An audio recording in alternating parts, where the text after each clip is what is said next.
காற்றிடை அசையியல், கலையியல், உயிரியல், ஆற்றலின் அமைத்த அருட்பெரும் ஜோதி. எடுத்ததுமே எல்லாத்தையும் குடுக்குறாரு. காற்றிடை அசையியல், கலை இயல், உயிர் இயல், ஆற்றலின் அமைத்த அருட்பெரும் ஜோதி. அசையியல், இயற்கையியல், அசைதல், இயற்கையியல். காற்று இயங்கிக் கொண்டே இருக்குது, இயங்கச் செய்யுது.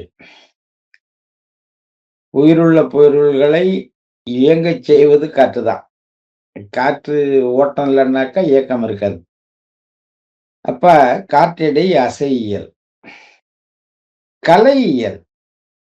கலை என்றால் பொருட்கள்.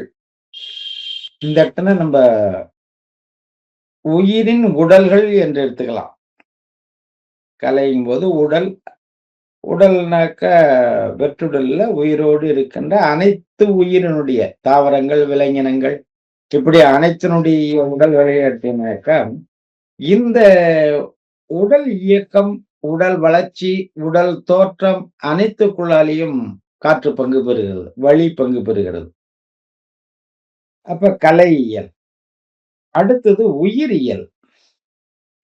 உயிர் தோன்றுவதற்கே காற்றும் ஒரு முதன்மை காரணமாக இருக்கிறது. ஐம்பூதங்களில் காற்றும் ஒரு முதன்மை காரணமாக தோன்றுவதற்கும், தோன்றிய பின் இயங்குவதற்கும், உயிர் இயங்குவதற்கும் அடிப்படை காரணமாக காற்று இருக்கிறது. அதுதான் காற்றிடை அசையியல், இயற்கையியல், கலையியல். உடல் உருவாவதற்கு அது காரணமா இருக்கு. வளர்ச்சி, தாவரங்களோ உயிரினங்களோ சிறிதாய் தோன்றி பெரிதாய் வளர்வதற்கு அந்த உடல் கட்டமைப்புக்குள்ளால காற்றும் சேர்ந்து பாடாற்றுகிறது. அதுதான் கலையியல்ங்கிறாரு. அந்த உயிர் இயக்கத்திற்கும் இந்த காற்று பயன்படுகிறது. காற்று முகமையாக இருக்கிறது.